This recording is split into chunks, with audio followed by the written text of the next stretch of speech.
right, first tonight, the federal government planned to hire thousands of navigators. Oh, and no, not those Lincoln SUVs, but more humans for the federal payroll. Why the navigators? That's because Obamacare is so confusing that people can't figure it out on their own. And get this, the state of California is asking for 21,000 navigators, the human kind, that could cost taxpayers up to $2 billion. And that is just for one state for 1 year. Former senior advisor, President Reagan, Pat Buchanan, joins us. Pat, we need navigators. This is astounding. Astounding. Nancy Pelosi was right. We had to pass it before we could find out what was in it.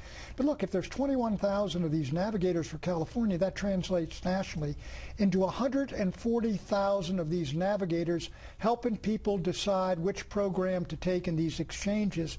And their pay is running from $20 an hour to $48 an hour. $48 an hour is almost $100,000 a year. They're going to hire community organizers, Planned Parenthood people, union folks, and all of these. You've got an army, Greta, you got an army of scores of thousands, perhaps more than 100,000 people on the federal payroll, steering these folks to the proper place, using, different, being able to speak their language. And as Rush said correctly, are you folks registered? Are you citizens registered? Go down and get registered so you can vote. This is a gigantic army of bureaucrats. It's an enormous quantum leap in the federal labor force. Well, the irony of it is, though, Pat, is that these people are supposed to, if you don't get health insurance from your employer, you go to these exchanges, and these navigators are the ones who are supposed to help you understand what your options are. They're not supposed to suggest one, but they're like insurance brokers or insurance agents. The fact is that this Obamacare is so complicated that you actually do need someone to help you out. I mean, it's sort of you can't figure it out on your own. Well, exactly. Let's take the folks in Los Angeles. Half of the folks living in Los Angeles do not speak English in their own home. And they're going to need help in the language and understanding this. And you got these folks. How long is it going to take each of these individuals to deal with each individual they're working with? So I think you got a train wreck coming in Obamacare. I was talking in the green room with the felon, and what they're going to do is, the providers are going to start losing some of their income this year. We had the taxes applied, the exchanges all come into effect in January. All these navigators supposedly are going to be on the ground. 33 states have not set up exchanges.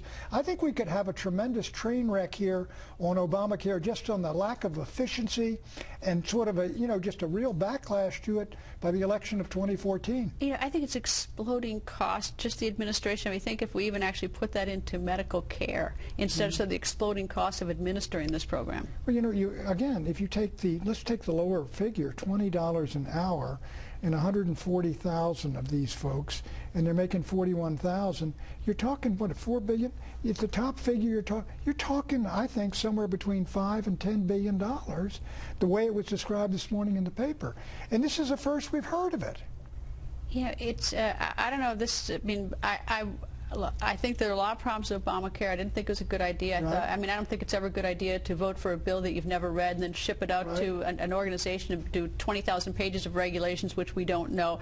Nobody knows what's ever in it. I want people to have medical care. That's the bottom line. But what's so astounding to me is that I'm not convinced that this is in any way going to get people better medical care or even medical care. I think it's going to implode on us. I think it is. I think it's going to be enormously expensive. It's going to be enormously complex.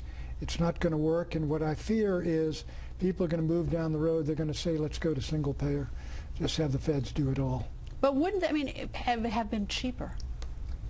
I think then this mess, this enormously complex thing, I think maybe it would have. But I think we've got the best health care system in the world. But not everybody has access to it. Not everybody has access to it, right? But there's got to be a simpler, clearer, easier way to do it than this thing that nobody can understand. Well, the mistake with the single payers, if the Obama administration had simply brought down perhaps the age of Medicare, bring it down to 45 and have everybody under 45 by catastrophic something. People liked Medicare. There's a lot of problems with it, a lot of fraud, waste, inefficiency. Clean it up, just bring the age down so people who can't get insurance in their 40s and 50s can get it.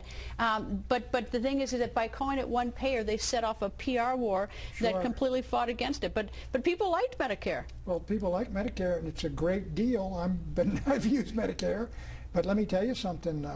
Medicare costs are outrunning the contributions pretty significantly. But that's because we've never cleaned it up and made it efficient. And I mean, lot of it. There's a lot of waste and fraud. And imagine if we cleaned it up. But look what they're doing. What did you read about this morning? You read about these cancer patients. We're going to hear about that in a second from our next guest. But yeah, it's incredible. That's unbelievable, and that will really. I mean, you're talking about ration care.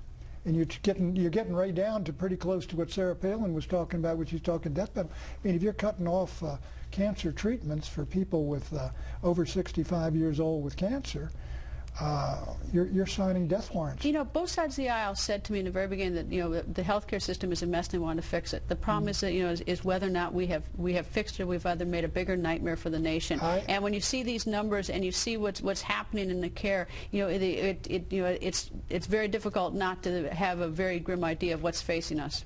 When you wake up this morning, as we did, and learn, look, we're going to need maybe 100,000 or 150,000 navigators in order to get folks through these exchanges. Don't forget the new IRS agents, because they're administering the mandate. But you know, if they get 100,000 or 150,000, there will be more navigators than there are all the people working for the IRS.